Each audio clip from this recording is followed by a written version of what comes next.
What if I told you that the director Wicked, the founder of Tom's Shoes, the producer of League of Legends, and the guy who wrote half the pop songs on the radio were all raised the same way? Not the same schools, not the same money, not even the same country. I'm Jake Haynes, and after 4 layoffs in 2.5 years, my wife and I each co-founded our own companies, both doing over 7 figures. And we're building them while raising 4 young boys with no childcare. This podcast documents that journey. But today's episode flips the question not how parents build businesses, but how they build builders. I guess spent years interviewing hundreds of the world's most successful entrepreneurs and their parents to find out how they were raised. Half men, half women, every race, every income level, immigrants, single moms, small towns, you name it. But she found the same pattern in nearly every single home. Her name is Margot Machol Bisnow. Her own son even dropped out of college, cold called 18 unknown young entrepreneurs for a ski weekend in Utah. 2 of them were Sam Altman of OpenAI and the founder of Tom's. And that weekend became Summit, the network that connects the generation of founders and still does today. So in this episode, we'll discuss the exact patterns for parenting that she found, what she'd do differently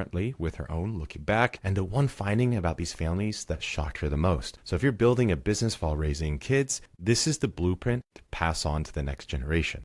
Margot, thank you so much for joining the Parentreneur podcast. Good morning. How are you? I'm so good, and I'm so happy to talk to someone who's exactly in my space. Yes, same. It was a match made in heaven for sure. And for those who are new to the Parentreneur podcast or aren't familiar with Margot, she's the author of Raising an Entrepreneur. And we thought that this was just a perfect fit, considering if you haven't listened to the Parentreneur podcast, my wife and I, Savannah, have 4 boys, 8, 6, almost 4, and 1.5. And 3 years ago, and 4 layoffs in 2.5 years, when I was working with startups, we decided to start our own companies separately, co-founding our own companies. Hers, B2C magazine called a premium magazine called Truly Crunchy Magazine. And for me, I have a B2B software agency where essentially I just build software for other companies. And so this is just documenting the journey. And because we believe that while a lot of people think raising kids is a blocker to entrepreneurship, we actually think it's a thing that can enable you, that can refine you and make you focused. And we don't have nannies. We hardly have had babysitters throughout this process. So we are just figuring out along the way. And Margot is a perfect fit to all of this because as you're starting a business, as a parent, you also begin to think about, well, how do I pass this on to my kids? Because they start to notice things. They're very perceptive, children are. And especially when they start to see, as if you're a parent entrepreneur, they see that, your life looks a little bit different than everyone else's. If you're not doing the typical 9 to 5, either for better or for worse, they'll start to have questions and they'll start to want to do some of their own things. And so Margot is the perfect one to speak about that, as she's interviewed, is it 99 or 100 different people, successful people, and documenting their journey. Is that right? At this point now, that's what's in the book, but I've talked to so many more people since then. And, yeah. Well, let's give us a synopsis of the book, like a quick summary for those who are new to your work and are maybe thinking about buying the book. Okay. So here it is. It's called Raising an Entrepreneur: How to Help Your Children Achieve Their Dreams, 99 Stories from Families Who Did. It's the 2nd edition. And the reason I did a 2nd edition, first of all, because after about 5 years, everyone was doing something different anyhow. Yeah, it moves fast, yeah. And also because when I did the 1st edition, I had gone to the trouble of getting photos of everybody, one when they were young and one today, because I just think it's so cool to say, oh, this person, he's like a big deal now, but he was just this dorky little kid, And the publisher didn't include the photos. I think they were too expensive. So I really wanted to put them in. And if I can just say, it's a really approachable book. It's just 100 2 to 4 page stories. So it's not like a big slog. And you can just, flip through and, every chapter, just every little story just starts with these 2 photos, which makes it a lot of fun. That's amazing. It So reminds me of, if you're familiar with Tim Ferriss's Tools for Titans, where he we know interviewed. Tim, yeah. Yeah, he wrote Tools for Titans, interviewing some of the most highly successful people, and it was like a bunch of little questions that they could choose from, probably like 3 dozen. So each entrepreneur has about 2 or 3 pages of answering these questions, and it seems like a lot like that format where you could just kind of pick it up, read a few sections, and come back to it. Yeah, except the difference is, so I would talk to these people and I'd say, tell me about, your experience growing up actually I started out interviewing the parents. And then I thought, well, I'm going to interview the kids. They're not kids anymore. They're in their 30s or whatever, but and see if the story is the same. And I realized that the stories were the same, but they were just more interesting because the parents were sort of guarded and careful. And the entrepreneurs were much more open. So then I just started interviewing the entrepreneurs, but I would say, tell me about your upbringing. And then I would write down, like, what's the main point they made? And when I did the book, then I was like, oh, all these people talked about mentors. Oh, all these people talked about compassion. Oh, all these people talked about going through adversity. And so instead of if somebody actually talked about mentorship and adversity, instead of having that together, I put them in, I did 2 different stories. So my book is grouped by these 10, what I call rules. Just if I can jump back for 1 minute. So my older son, Elliott, started Summit Series, which is Conferences of Young Entrepreneurs. And he did this in 2008. And I started going back then. We didn't know anybody like these people. And I was just so curious how they turned out the way they did. As you said, Jake, like working so hard and taking on so much risk and being so committed to this goal. And they all said the same thing to me. They all said I had someone who believed in me, someone who told me I could do anything I put my mind to, and that they'd always be there for me through the ups and downs. And usually it was a family member, not always, but usually. And I was so struck by this.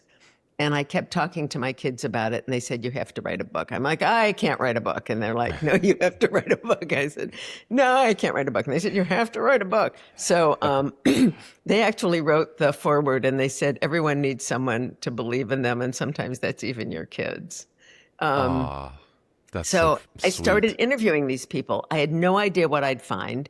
I wanted a very diverse group, half men, half women, every race, every religion, every socioeconomic background, small towns, big cities, born here, born overseas, single moms, divorced, blended families, small families, big families, going into for-profit, nonprofit, artists, activists, just the most diverse group I could find. And I was floored that they were basically all raised the same. Wow. How did you get access to these people? I know them all. And their parents. Okay. I know them all. I mean, I know because of Summit. I know 1,000 of them, and they would introduce me to their parents. So I'd say, can I talk to your mom about how you were raised? And they would say, sure. And so Adam Braun introduced me to his mom, and Benny Blanco introduced me to his mom, and Scott Harrison introduced me to his mom. And and then I went back and talked to them or whatever. So yeah, I know these people. I could have put 1,000 people in there. That's amazing. I'm sorry, I interrupted you. Did you have something else to say? No, that's okay. Anyhow, I started out being kind of ambivalent about the idea. And then when I realized that they were all raised the same, I got so excited about it. And I just thought, I want to scream this to the world because there's so many unhappy kids out there because their parents aren't doing what all these parents did. And I think so many parents today, they want their kids to be happy and successful. And so they think they have to follow the path that worked when they were growing up. You have to study really hard in all your classes. You have to get really good grades in every class so you can go to a good university. And then you have to get good grades there. And then you have to graduate from that university. And it's like, no, you don't have to do that anymore. Maybe. I love that you're saying that because it's so true. I went through formal education, got my 4-year degree, got my MBA, did the whole thing. Even though I'm not a person that's amazing at grades, I did all right. But like entrepreneurship was a breath of fresh air because like for me, this is play. But being in a classroom, like I'm not someone with a really sharp rote memory. And so I just don't fit that model well where it's like remembering things for remembering things' sake. That's not me. But like you give me a problem to solve and or a project and I'll crush it. And so for me, even as raising entrepreneurial kids, as we start to set money aside and think about their future, I think if we have a trust or 403B or whatever it is, I forgot, or 501C, I think those are nonprofit terms, but you know what I mean? The savings plan, that if I were to do that, as we start to save for that, it's going to be less of here's for education, but it's going to be more of like, all right, you can use this for whatever. This either could be for a business, but you have to pitch me on it and I'll help you formulate the idea and you can use it for that. Or this could be for education, but you got to tell me the hard skill that you're going to learn in formal education. Or you could go do a trade, it's going to, that's kind of how I hope to open that up. Or become an artist. Right. So what are your thoughts around as people are beginning to see 4-year education for what it is, which is if you're learning specific skills like, engineering or doctor, sure, makes a lot of sense. Sure, but as absolutely. Beyond that, people are beginning to see, oh, this isn't necessary. It's not being pushed like my parents are pushing it on me to do as a requirement to be successful. So let's start there on what are you seeing that successful parents are now doing to like what we're trying to do, set our kids up to where we can give them the ability to be successful, but it's not in this hard route of when you turn 18, you're going to do this thing. So I actually was giving a talk about this stuff at a summit event. And afterwards, a dad came up to me and he said, can I talk to you? He said, I'm so upset. I haven't spoken to my son in 3 weeks. He went off to college. He started this stupid little company in his dorm room. And I think it's like the dumbest thing I've ever seen. And he's just announced he's dropping out of college. He's moving home and he's working on his little company. And I think he's ruining his life and I don't know what to do. So I called over this guy, Craig Clemens, who I know has made like $1 gazillion on his company and I know didn't graduate from college. I said, Craig, let me ask you a question. You have a choice of hiring 2 people.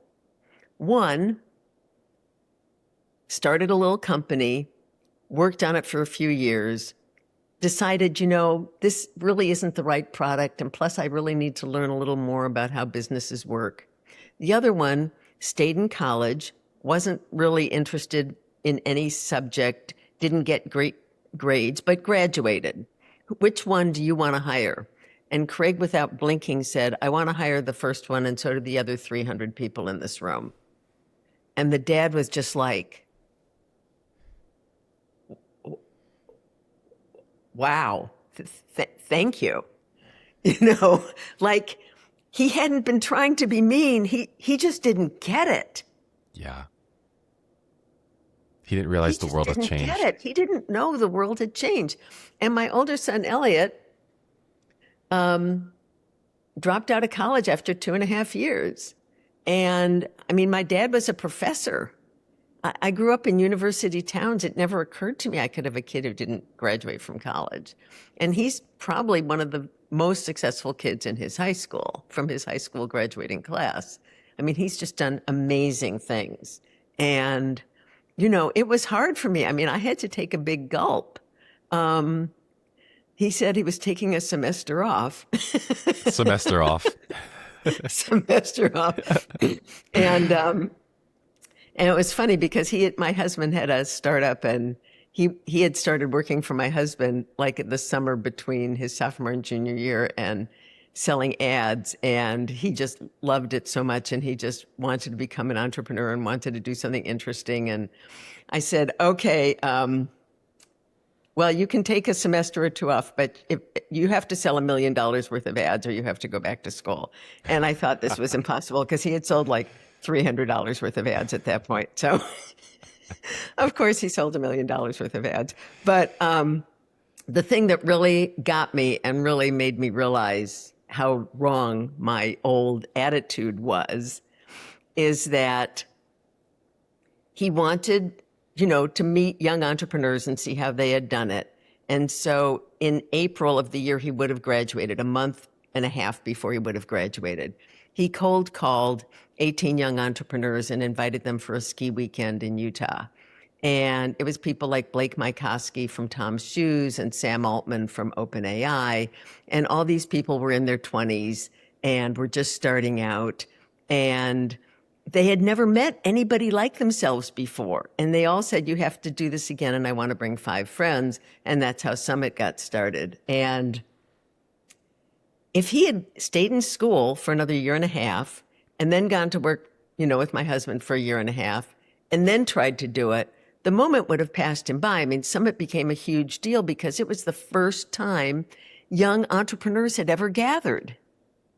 And I learned a lesson, like the world has changed and you have to let your kids go with, if I had insisted on what felt right to me, his whole life would have turned out differently. Yeah. That's another question that kind of opens up a thought process for me is how is it as a parent? Because the world is continuing to change. Right. And all these different dynamics are at an increasing rate. So how do you hold that openness as a parent at the same time, kind of nudging the bird out of the nest while understanding that I may not understand what's happening in the world, but I just want to at least move them in the right direction where they can thrive in that community or in this new world. How do you balance that? Because again, you can't push your child to do something if you don't even quite understand it yourself, right? So how do you make sure, I guess the question, let me reframe it, is I'm thinking I'm getting closer now. It's how do you, if you don't understand it as a parent, if the world is changing, how do you ensure that you can make sure that they're making a good decision that's going to help them be for their benefit, but at the same time hold that kind of openness to just be like, I'm going to support you in whatever, go figure it out? I mean, I think it's, I'm going to support you in whatever, go figure it out, and stop micromanaging. Mm-hmm. And I mean, you have kids, 2 and 4 and 6-year-olds, so you're still in the micromanaging phase. So that they don't pull a bookshelf on themselves. Right. But I think it's important. Well, there's a couple answers to this. One answer is look for the spark in their eyes when they're doing something. Mm. Look what gives them joy. Every child is different. And it's our job as a parent to help them figure out what that is, what their gift is, and then to support them in that. And it may change over time. And trust me, you don't have to worry that they haven't figured it out when they're 4 years old. It's going to come later. But watch them. And if they love something, then tell them how proud you are that they're working on that and support them and allow them to pursue it. And something like 30-40% of the people I've talked to, their passion was sports. And not only one of them became a professional athlete, and that was only for a few years. So the point is they don't have to do what their passion is for their whole life. What they have to do is find something they love that they're going to work really hard at, that they're going to get really good at, that they're going to fail at, that they're going to learn that failure is how they learn and grow, that they're not going to be afraid to fail, that they're going to become resilient, that they're going to, figure out how to pivot when things aren't working, that they're going to, realize the trade-off between hard work and results. And they're going to keep questioning, like, how can I get better and what should I do differently and all this kind of stuff. And these are the skills that will enable them, as you know, Jake, when they start whatever they want to start, to be successful. So they don't have to keep doing this thing for life. You just have to give them the tools so that they can succeed. And, things like helping them become resilient. So many kids today, when something goes wrong, they just collapse. They need a safe space because they're challenged. I mean, I'm glad you feel the same way about this. Yeah. Life is full of failures. I think that's one of the major differences in how parents who raise entrepreneurial kids and other parents is their attitude toward failure. Other parents, they do two really bad things. Either they scold their kids for screwing up, or even worse, in my opinion, they say, oh, it wasn't your fault. It wasn't fair. No, it was their fault. They screwed up. What did they learn? What will they do differently next time? That's right. Failure is learning. Failure it's context. is learning. Right. I mean, before I started my company that ended up being successful, I've been trying to start an idea or company for 7 years prior. And I actually sat and made a video about like documenting and thinking about all the different ones that I started. And I realized it's like 7 different ideas. And they all came with like different learnings along the way, that those failures actually become the bedrock and foundation for the next thing. And like, so when we're talking about failure is learning, it's context of every entrepreneur that I know who has been successful has had a successful company off the bones of a lot of crappy ideas that didn't make it. Of course. Absolutely. As I said, that's one reason I wanted to redo the book, because they were all doing something different. Either they'd sold their company and started a new one, or they had like revised their company, so it was moving in a different direction. I mean, you're right. Like people who are afraid to fail are afraid to take risks. And people who are afraid to take risks will never be successful. They certainly will never be creative, and they definitely will never, start a company. Yeah. Or be successful if they do, because it's not how life works. Yes. So you've opened up so many questions that I wanted to ask through some of these trails of the conversation. So you set this up perfectly. Savannah, my wife, who couldn't be here, the co-founder of Truly Crunchy magazine, she asked to you, what are some of the practical applications for creating resiliency, as you mentioned, and willingness to take some risks as a parent? What are some of those practical applications? I think it's, what does the parent do when the kid screws up? When you swung your bat and struck out, and if you'd hit a home run, your team would have won the game. What do you say? I can't believe you missed that opportunity. Or it wasn't your fault. Those pitches were just so unfair. Or the referee called it wrong. It was so unfair. No, you say, okay, you missed your chance, and I know you feel bad about it, but what did you learn from this? What would you do differently? Do you think you didn't practice enough? Do you think you should practice in a different way?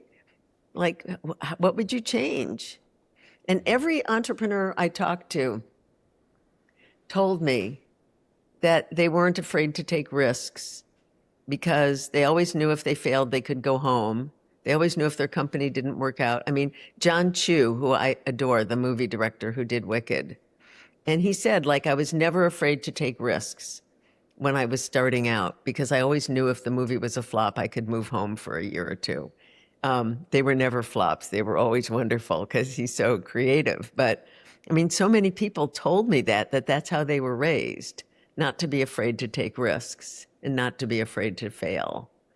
And it's hard for a parent, you see your kid screwing up, or your kid just, grabs 3 things from the kitchen at the same time and the glass breaks and the milk spills, which I'm sure is the phase you're in now. Very Um, much so. Yes.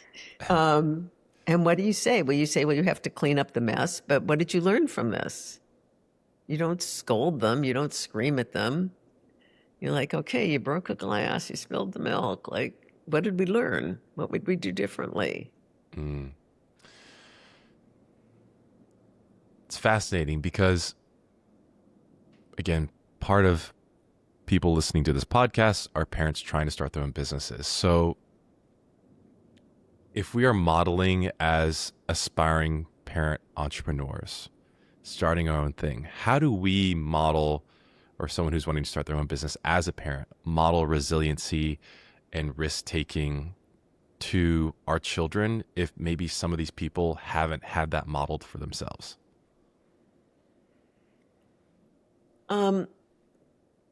So many of these entrepreneurs, which I kind of alluded to earlier, experienced adversity. And a lot of them, it wasn't their own individual adversity, it was adversity in their family.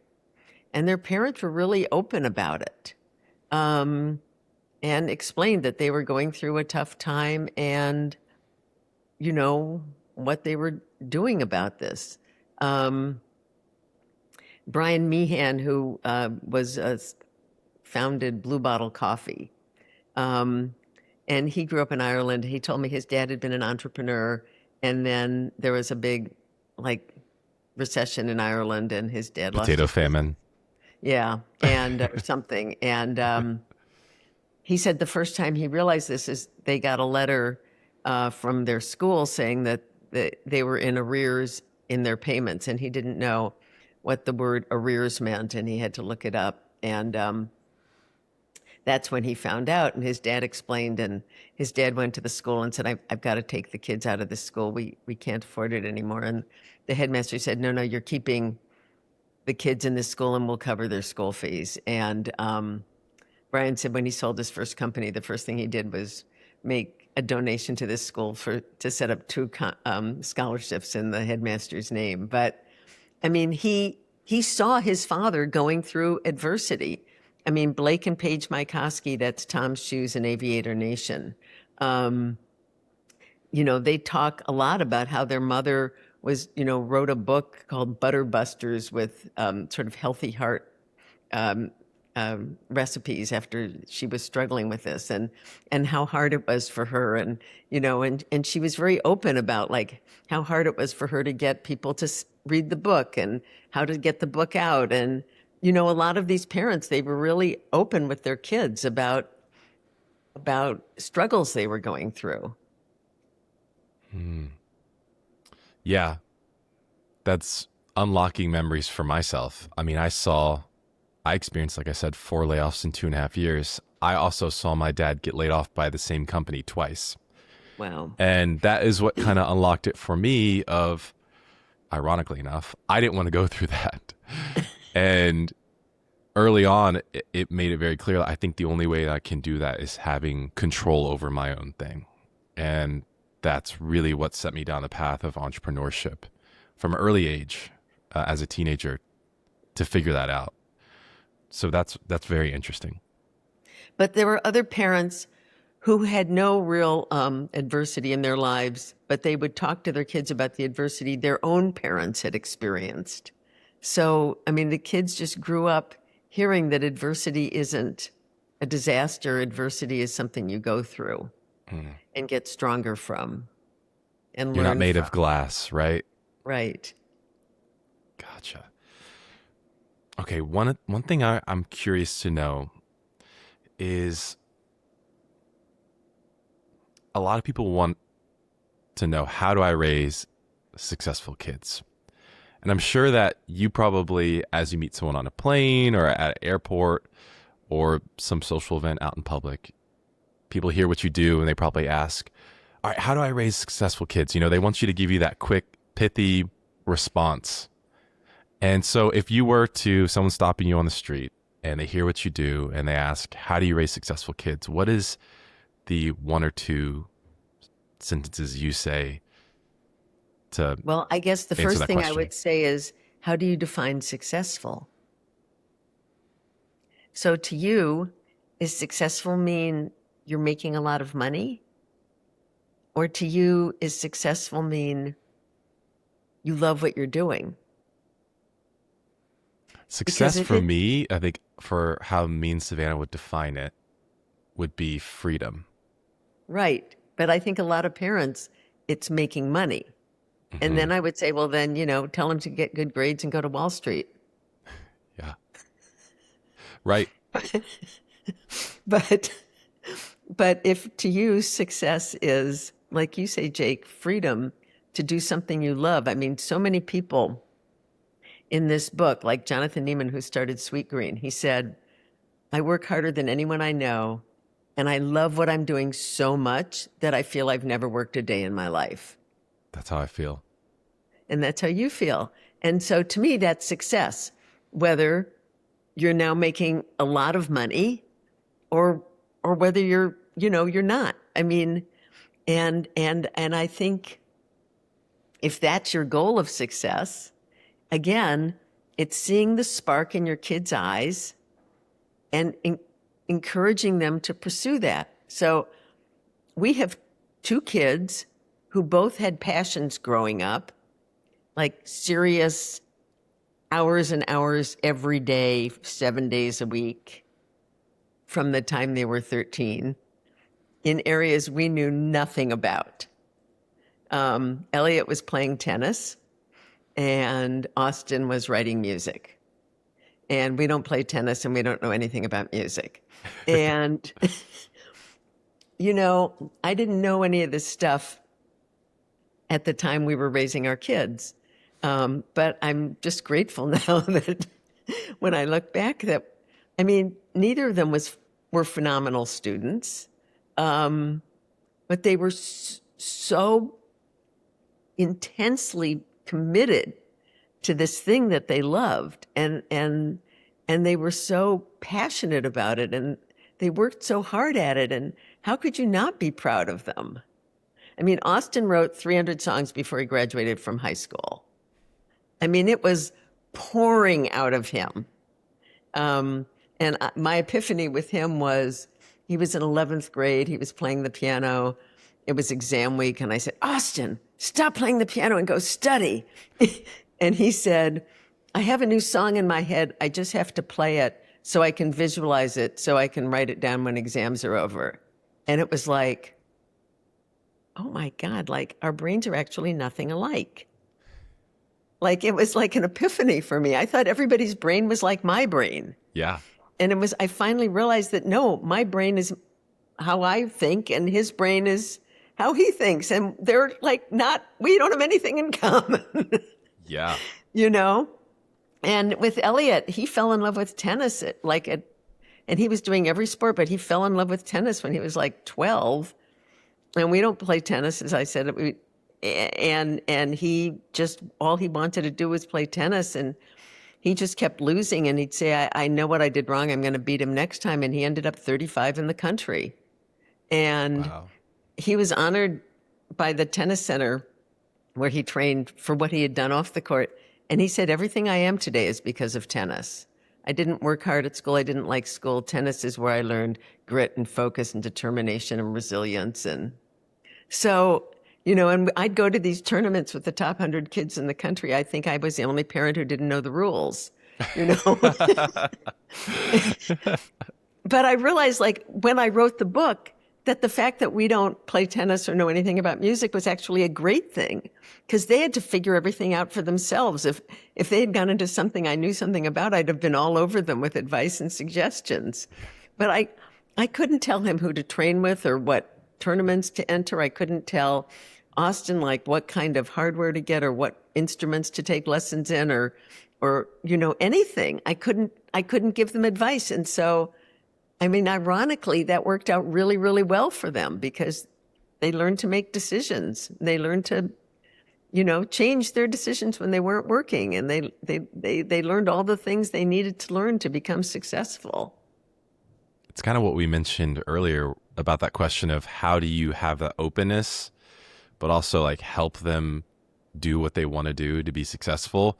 I think you just reinforced it there on what we're talking about, where you didn't know. And that was actually kind of to your benefit because you're focusing on supporting them throughout this process and helping them learn through the lessons, to learn grit, and that actually having no idea about the context of their thing was probably best for them and for you. I did pay for a lot of lessons. I'm sure. I'm sure you did. Okay, well, what is a way to not raise an entrepreneur? Charlie Munger, which for those who don't know is Warren Buffett's like second-hand man, I guess, into all of his success.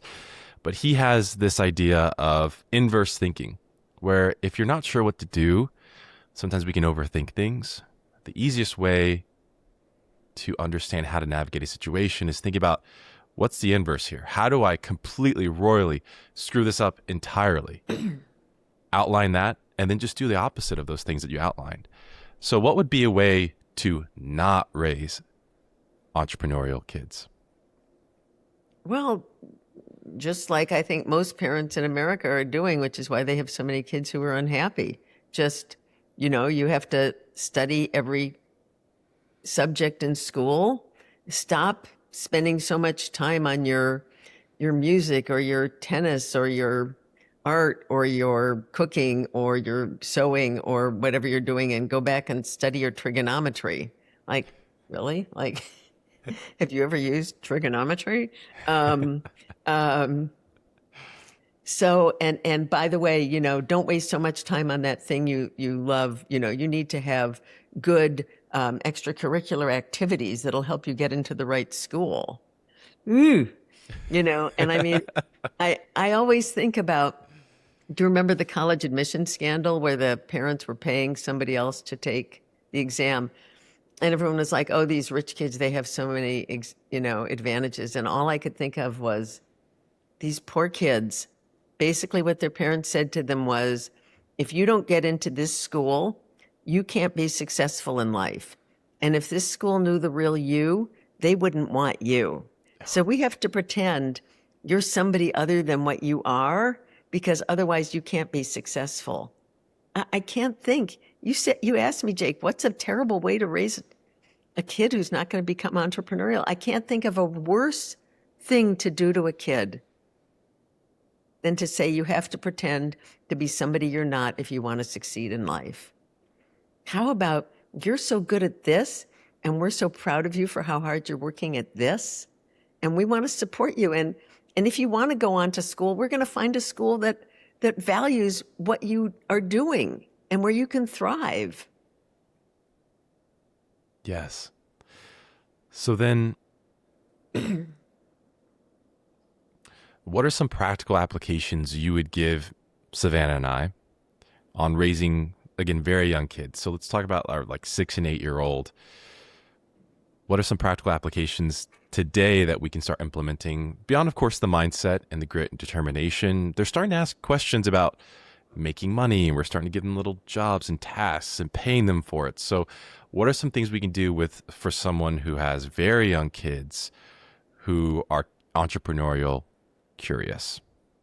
Yeah. So I mean, you've just said a word that I think is so important, and I don't think we've mentioned it so far, and that's curious.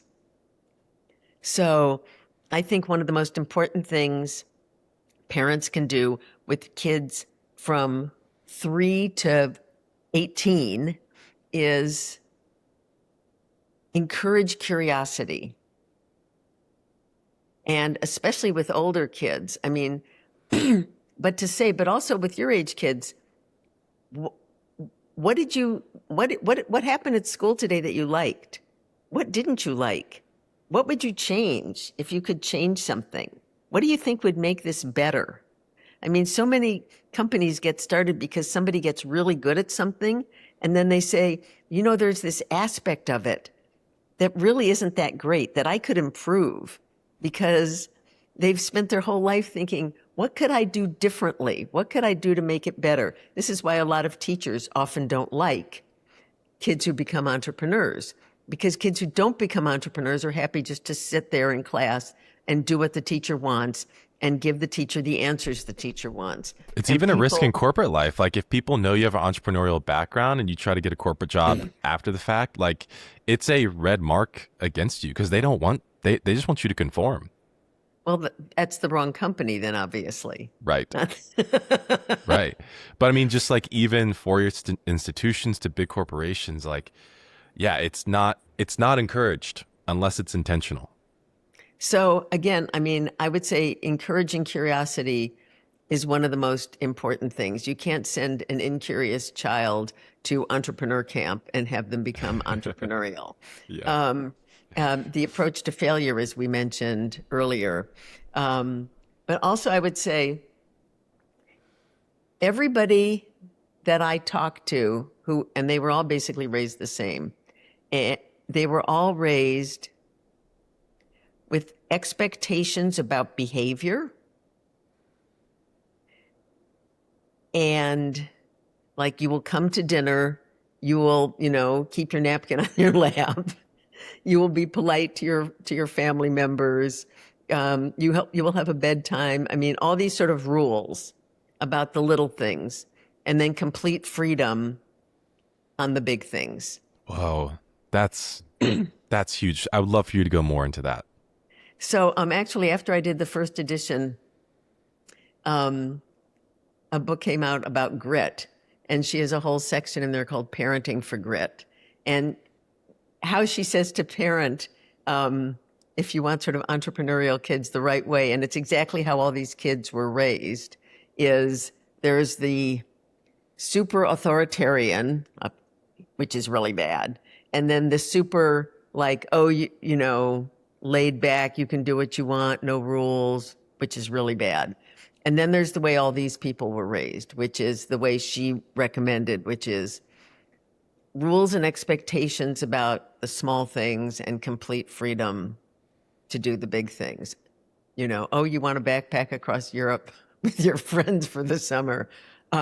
Sure, but while you're home, like we eat dinner together every night without phones on the table. This is very validating. This is personally very validating because Savannah and I, at times, like we feel so countercultural at times, not only just being entrepreneurial and not working normal 9 to 5s and working overtimes or just working flexible.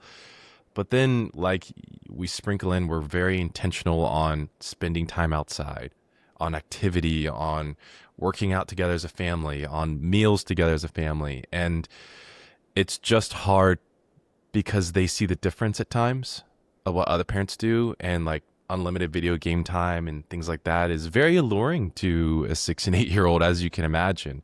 And so while we have this structure, we're really trying to make it clear of like, this is why we have the structure. This is why it's good for you. This is our family values. So to hear this, that like the structure is important, but we're also spontaneous at times. We like spontaneity is part of our family values, is like adventure. Hey, let's go, forget, I don't want to have ground beef. Let's go to a restaurant or let's go to the beach. Like spontaneity is still, we try to balance that between structure in our interpersonal lives, because structure for Savannah and I both, like that's what allows you, that's the vehicle to starting anything successful. You just have to have determination and enough structure to just keep going at it. And so we want our children to also feel that. But at the same time, yeah, it's the spontaneity to be able to give attention to curious things, to things you're interested in. So this is personally very validating. Oh, good.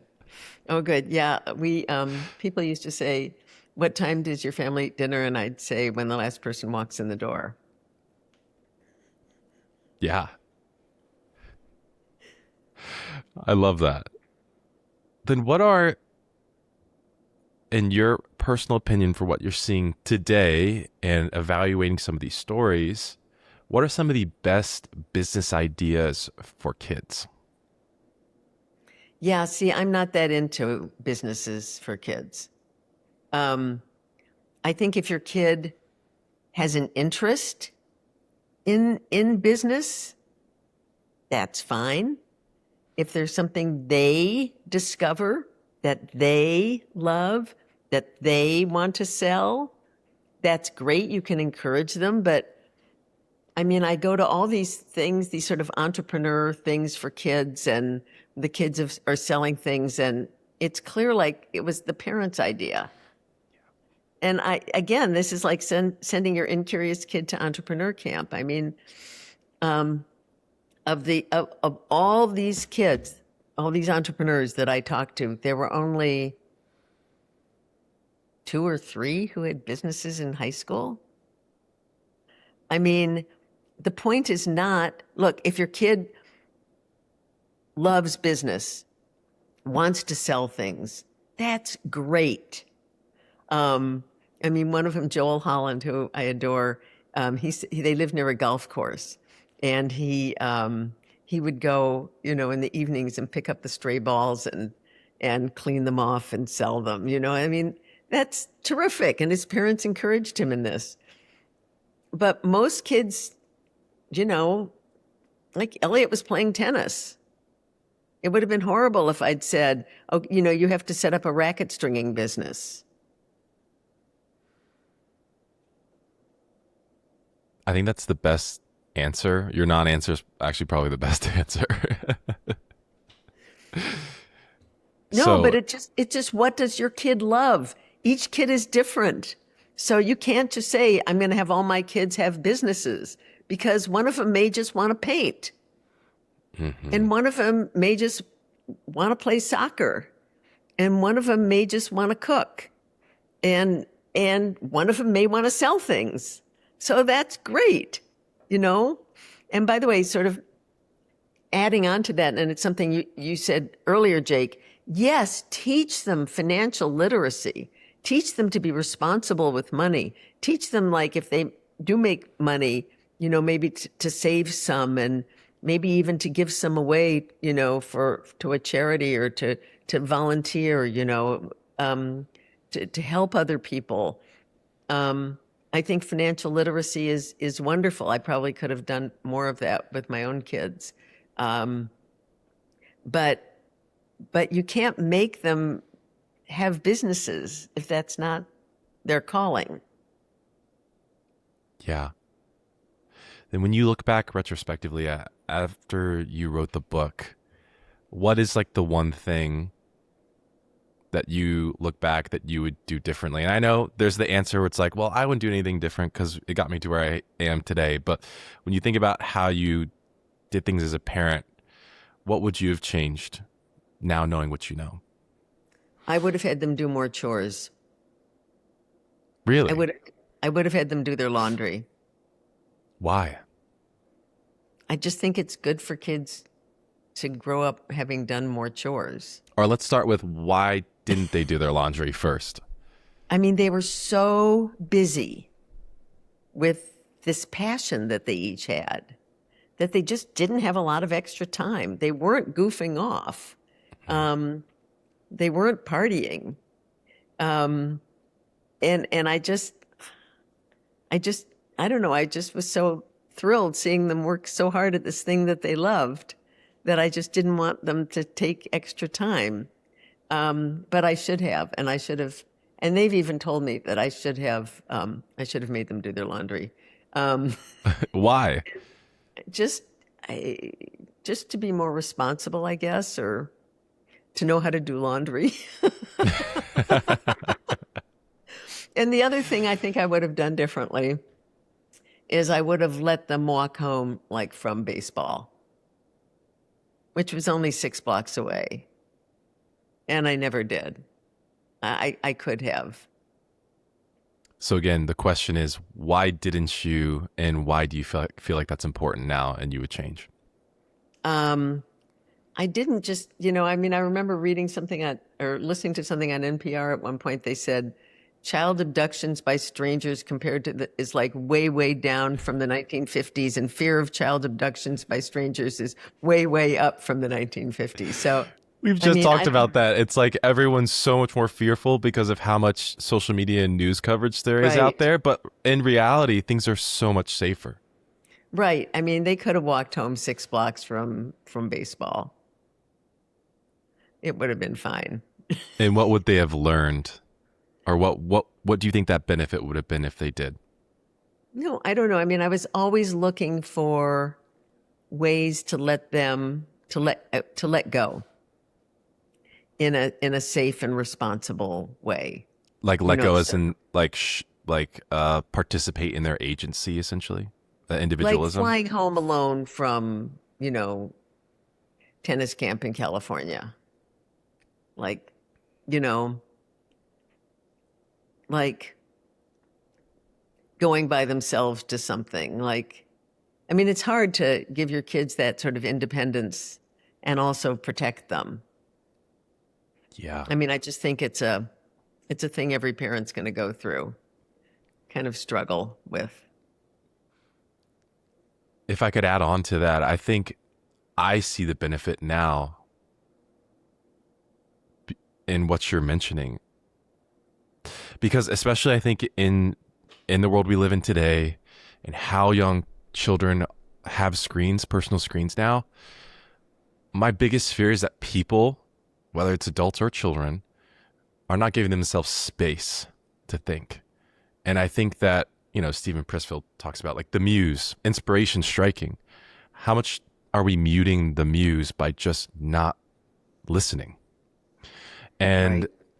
so I think a benefit to letting your kids walk home is just giving them space, like 20 minutes to not be attached to a screen or talking to somebody or doing something, and just having them be able to sit with their thoughts, even beyond the responsibility, and then be able to practice agency, which is also important.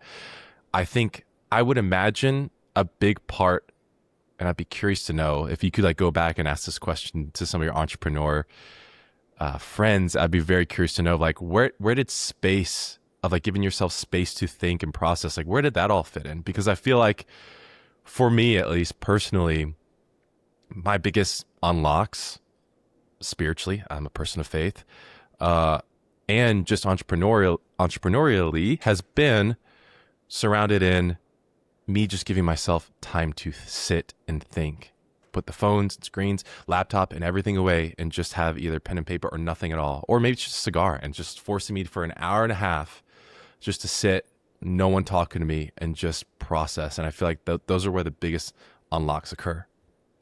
Yeah, and also, as you said, being outside without your phone. I mean, I sometimes I see people like a family at a restaurant and they're all like on their phones. I'm just like, oh, that's just the saddest thing.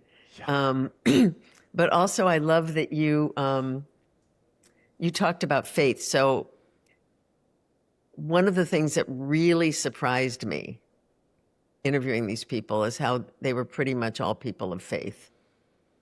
Really? Yeah. Sometimes it was an organized religion. Sometimes it wasn't an organized religion. But they all believe in a higher power. They all believe they're put on earth for a purpose. They all believe they need to give back. They were all raised with compassion. They were all raised like not to think just about themselves, but about what they could do for the world and their place in the world. And it's just kind of surprised me. It just wasn't what I would have thought. I guess that makes sense, because I think when we're talking about resiliency, I think when you have the belief that there's something else beyond you, your ability to be more resilient is more likely. For Mm-hmm. me, again, I'm a Christian. I was praying literally right before this is probably like February 15th of 2023, 2024. I'm getting the years mixed up. It doesn't matter. I was praying and I was like, I have this business idea. I've been mulling it over for a while. I've been doing like product interviews, and I was like, I want to do this thing, but I just got hired onto an international startup like 9 months before. I brought all my team members from other companies, like the best ones there. And I was like, I don't want to leave them behind to start this venture. I prayed. I was like, all right, God, if this is what you want, like, make it very clear. Make it extremely clear that you want me to pursue this. And the next day, I get a text from the interim CEO who's like, the board's having a fit with the ex-CEO. There's a ton of drama going down. They're not going to want to raise another round. So we might be experiencing layoffs for half the company. And it's going to include you and your team. Yay! It's like, did it have to be that way? I mean, I guess that counts, but did it have to be that way? But sure enough, I ended up, Dave Ramsey would be throwing a fit at me, but I ended up taking out a loan to myself out of our rental property and funding myself essentially for 6 months to figure it out. Because at least at the end of the day, in growing other startups and other companies, I'm like, I'm so tired of layoffs. If I could just have something that's mine and I could figure out, I literally had this in my mind. 6 months. Just give me 6 months to figure a company out and I'll do it. Just give me something that'll be mine and I'm fully accountable for. And sure enough, it was 6 months to where consistent income started coming in, and the rest is history. And that business idea ended up not even being what it is today, but it iterated enough to be the success it is, which again, I'm grateful for.